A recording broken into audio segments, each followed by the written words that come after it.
High friends, welcome to our channel. আশা করি আপনারা সবাই ভালো আছেন। আজকে আমি বানাচ্ছি ডিম ছাড়াই সুজির কেক। জাস্ট কয়েকটা উপকরণেই বানানো যায় এই কেকটি। আর দোকান থেকে অত দাম দিয়ে কেক না কিনে বাড়িতেই বানিয়ে নেওয়া যায় মাইক্রোওভেন ছাড়াই। তো চলুন দেখে নেওয়া যাক কীভাবে বানাচ্ছি। আর তার সাথে আপনারা অতি অবশ্যই সাবস্ক্রাইব করে দেবেন, যাতে নতুন নতুন ভিডিও আপনাদের কাছে সবার আগে পৌঁছে যায়।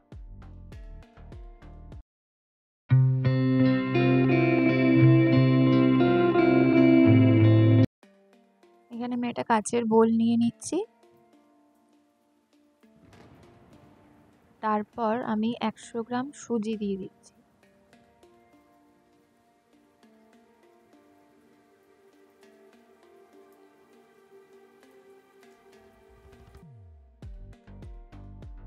তারপর আমি এখানে দুধ দিয়ে দিচ্ছি। 150 ml মতো দুধ এখানে লেগেছে। তো প্রথমে আমি পুরো দুধটা দিইনি, কিছুটা দিয়েছি। দিয়ে এবার এটাকে ভালো করে মেশাবো।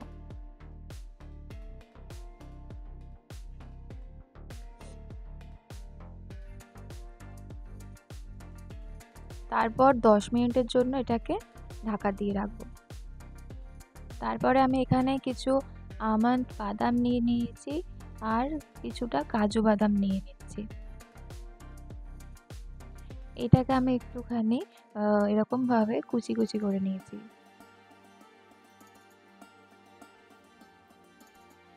তারপর আমি একটা মিক্সিং জারে ওই সুজি আর দুধ যেটা মিশিয়ে রেখেছিলাম ওটা 10 মিনিট পর আমি মিক্সিং জারটায় ঢেলে দিচ্ছি।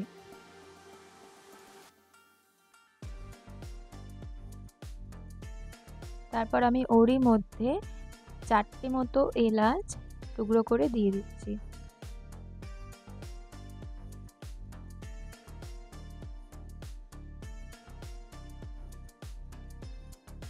এবারে আমি 50 গ্রাম চিনি দিয়ে দিচ্ছি, পুরোটাই দিয়ে দিলাম। এবারে আমি একটা বাটার 1 চামচ মতো বাটার দিয়ে দিচ্ছি। আর এখানে আমি 2 চামচ মানে বড় চামচের 2 চামচ আশীর্বাদ আটা দিয়ে দিয়েছি। আপনারা যে আটা ব্যবহার করেন সেই আটাই দিতে পারেন। তো এটাকে একটু মিক্সিতে পেস্ট করে নিয়েছি।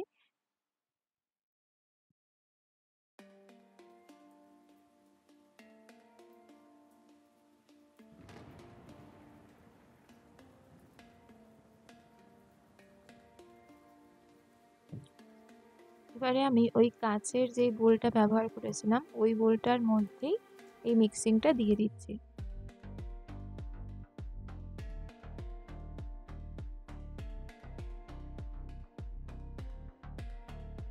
এবারে আমি ওরই মধ্যে ছোট চামচের 1 চামচ বেকিং সোডা দিয়ে দিচ্ছি।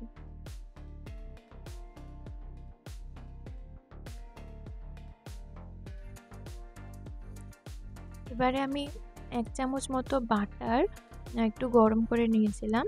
তো সেই বাটারটা এখানে অ্যালুমিনিয়াম পাত্রে দিয়ে দিচ্ছি। তার উপরে বাটার পেপার লাগিয়ে দিলাম। বাটার পেপারের ওপরেও আর একটু বাটার দিয়ে মিশিয়ে দিলাম।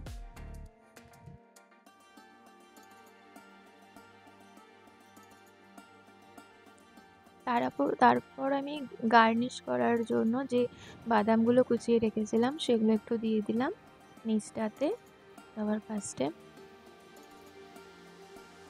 তার উপরে আমি ওই মিক্সারটা, যেটা সুজি দুধ যা মিক্সিং আছে ওই মিক্সারটা দিয়ে দিচ্ছি।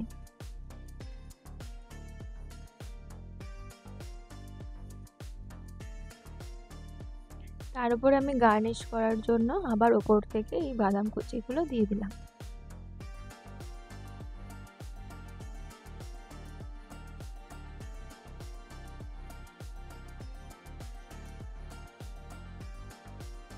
এরপরে আমি কড়াটা 10 মিনিট গরম করতে অলরেডি রেখে দিয়েছিলাম। তো 10 মিনিট পর আমি স্ট্যান্ডটা দিয়ে তার উপরে এই কেকের অ্যালুমিনিয়ামের ডিশটা দিয়ে দিলাম।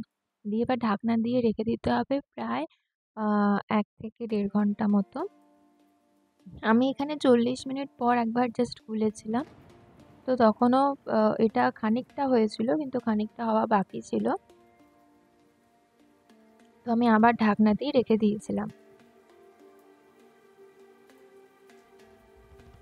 তো 1.5 ঘন্টা পর কেকের টেক্সচারটা ঠিক এরকম হয়েছিল, দেখতে পাচ্ছেন। এবার আমি এটা একটা প্লেটে সার্ভ করে নিয়েছি। তো কেকটা কীরকম হয়েছে দেখতেই পাচ্ছেন। এবার ঠিক এরকম হবে দেখতে। এবার আমি আপনাদেরকে কেটে দেখাচ্ছি যে কতটা সফট হয়েছে।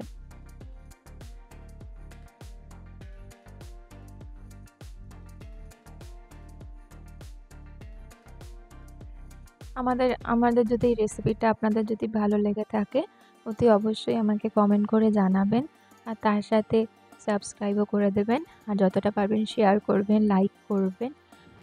আর আবার আসবো আপনাদের কাছে নতুন কোনো এক রেসিপি নিয়ে। ততক্ষণ আপনারা সবাই ভালো থাকবেন, সুস্থ থাকবেন। টাটা।